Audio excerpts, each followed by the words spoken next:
C'est l'histoire d'une rencontre. Peut-être l'une des plus belles de ma vie. Et comme toute histoire méritant d'être racontée, celle-ci arrive non pas par hasard, mais bien pour une raison. Tout commence il y a des années, où votre serviteur n'est alors qu'un jeune freluqué des écoles primaires. Je me souviens qu'à cette époque, ma mère m'offre un cahier. Un simple cahier, devenant recueil écrit de mes passions, et où la couverture dévoile le portrait d'un homme, maillot des Sixers sur les épaules, Allen Iverson. Classe et charismatique, cet homme me frappe. Même si le basket n'est alors pour moi qu'un sport américain que je ne connais pas et qui restera à mes yeux couverture de cahier pendant encore de nombreuses années, n'ayant que Space Jam comme rapport avec lui, avant une future étape décisive qui changera tout.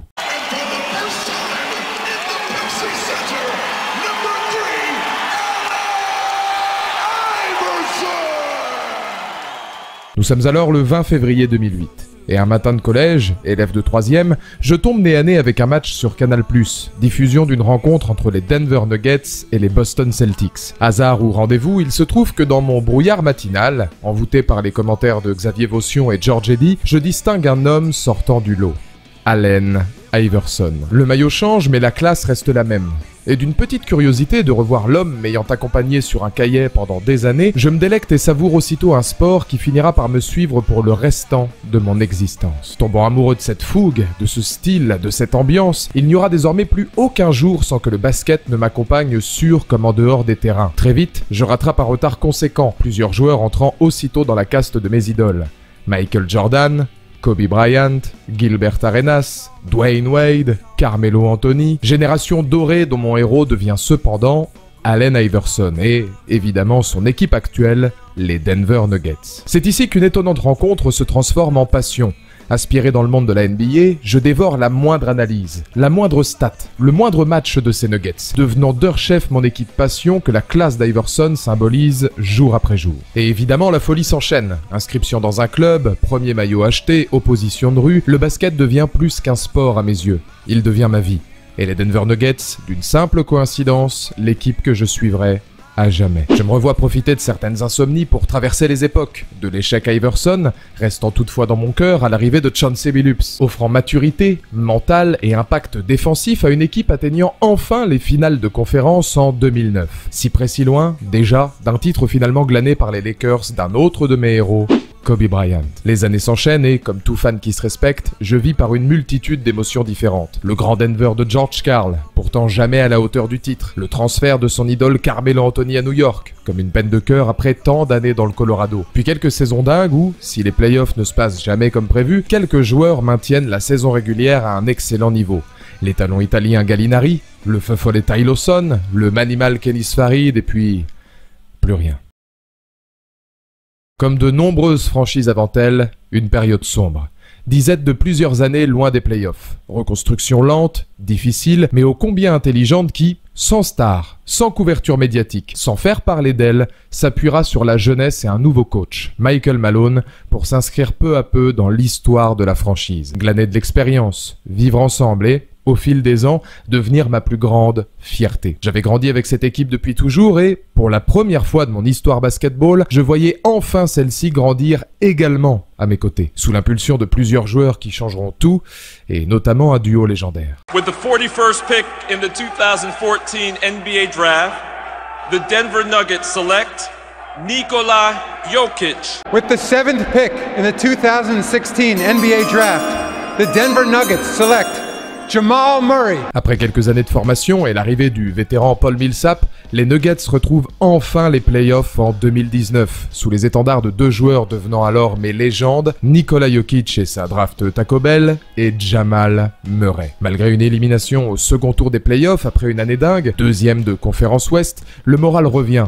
Mon cœur de fan est en ébullition et les Nuggets deviennent peu à peu l'épouvantail qu'aucune équipe ne souhaiterait affronter. Talent, jeunesse, esprit de famille et reconstruction formidable via l'intelligence de leur draft, recrutant par exemple un Michael Porter Jr. auquel personne ne croyait ou misant sur des joueurs de qualité transformés en soldats, héros du quotidien comme Aaron Gordon, il se passe quelque chose du côté de la Mile High City. Dans la bulle 2020, c'est l'heure des performances records. Jamal Murray et Donovan Mitchell s'offrent l'un des meilleurs duels de l'histoire. Les Nuggets remontent 2 retards de 3-1 contre Jazz et Clippers et ne s'inclinent qu'en finale de conférence face aux futurs champions, là encore les Los Angeles Lakers. De la douleur, de la frustration, mais un état d'esprit, un potentiel, une attitude irréprochable et, si nous avons affaire à l'équipe la plus sous-cotée de la ligue, un basketball champagne, dynamique, élégant et promis à un avenir en or massif. Enfin, sauf si... Murray got hit, and this is going to be Golden State ball. And Murray's down and hurt. Oh my goodness. Alors que les enfants des Rocheuses sont solides 3e de conférence, Jamal Murray seront le ligament croisé du genou gauche. Scène terrible, larmes partagées avec le meneur de jeu, et vision cauchemardesque tant j'aime ce joueur et ses Nuggets. D'un contender pouvant viser les sommets, il faudra un Jokic, un Gordon et un Porter Jr. des grands soirs pour permettre aux Nuggets d'au moins passer un tour de play-off en 2021, s'inclinant sur un sévère 4-0 contre les Suns et voyant l'avenir s'obscurcir davantage. Jokic s'accorde 2 titres MVP, certes, du jamais vu dans la franchise et déjà un immense sourire au visage, mais la perte de Porter Jr., une saison blanche pour son meneur canadien et un Serbe bien trop seul face aux Warriors en 2022 inquiète. Et si mes rêves de gosse se transformaient en démons? Cela étant, le monde s'accorde sur un point. Le Joker est un MVP indiscutable, capable de garder son équipe compétitive presque seul contre tous. L'idée est maintenant la suivante. La saison 2022-2023 sera des plus importantes pour les Nuggets, tout comme pour leurs fans. Grâce aux appuis de KCP et Bruce Brown, et surtout le retour de Murray et Porter Jr., la question est simple. Les Denver Nuggets peuvent-ils s'installer au sommet de l'échelle? Ma réponse? Probablement ma plus grande émotion ever. Murray for 3. Yes! Timeout OKC. Everybody on the pitch up to greet Jamal in his first basket in 539 days.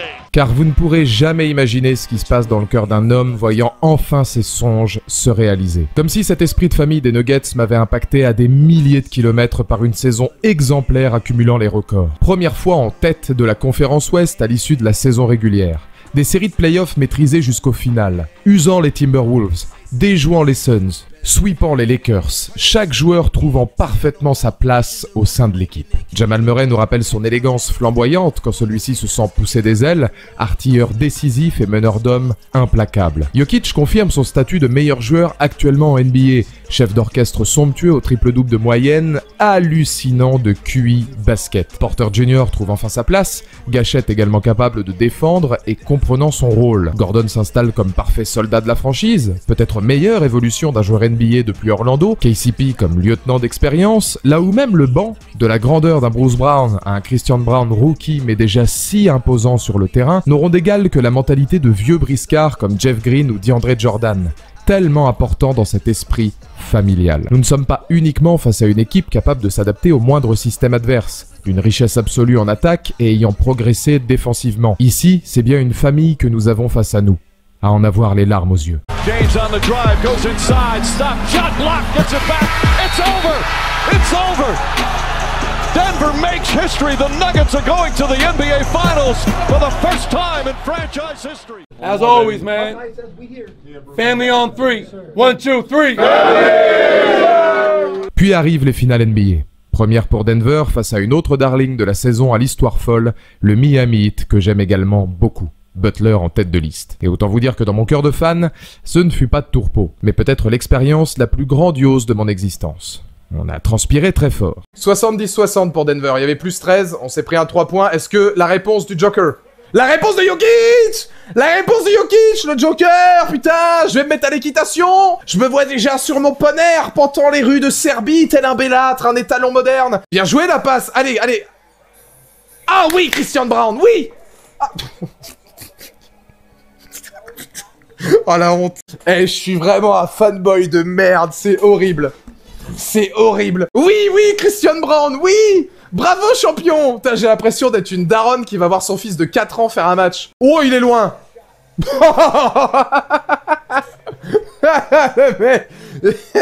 Bonjour les gars, je suis blessé.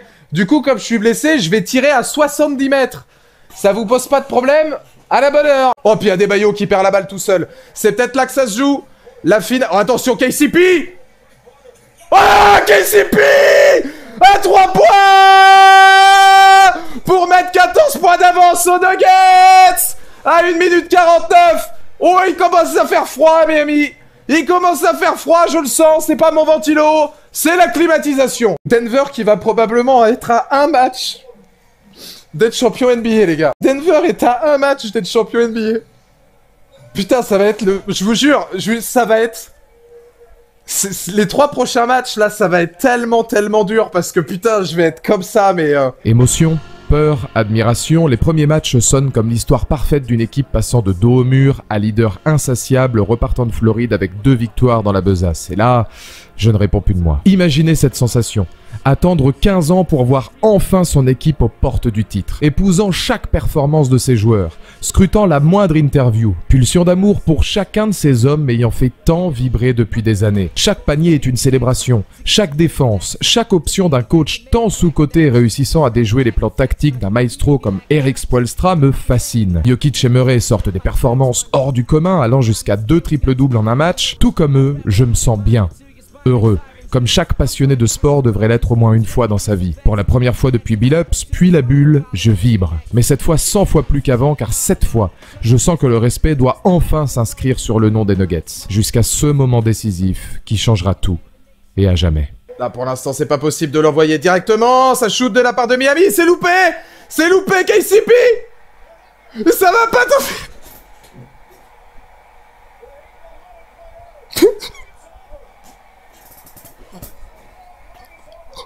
Denver est champion NBA, putain!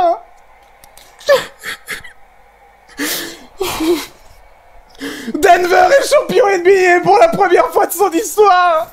15 ans! Ça fait 15 ans que je regarde le basket, c'est grâce à Denver. Ça a été Allen Iverson, ça a été Carmelo Anthony, ça a été Chauncey Billups, ça a été Kedis Farid, ça a été Emmanuel Mudiay.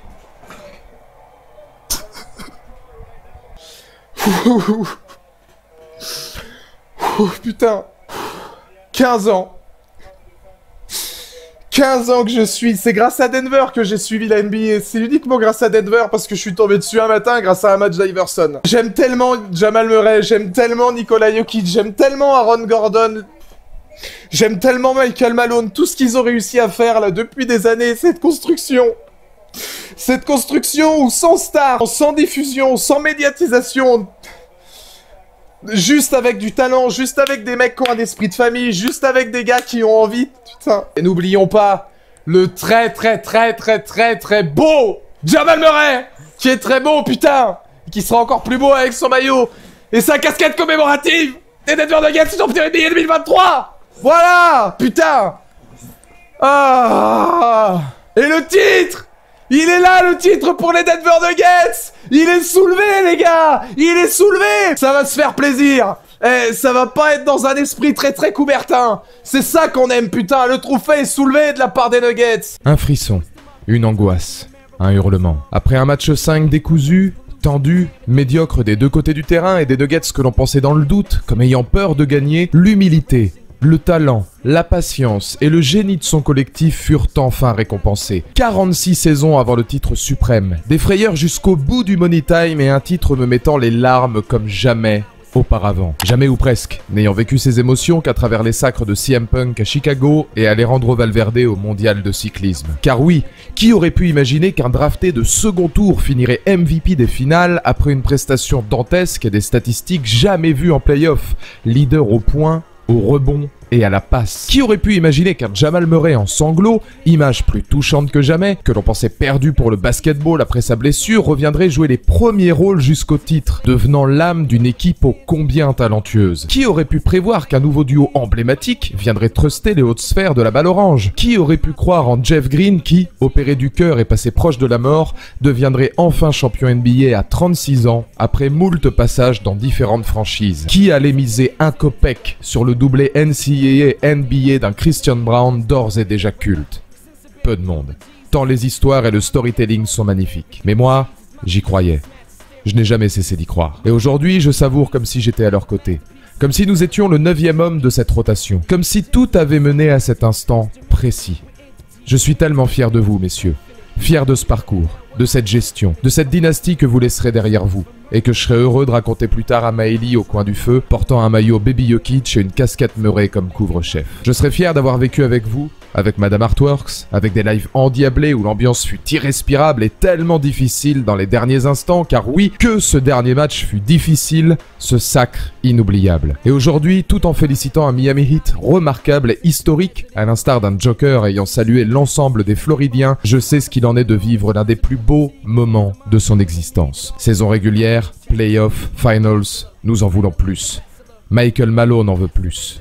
Nous sommes plus. Nous sommes les Denver Nuggets, pour l'amour du basketball et de la NBA.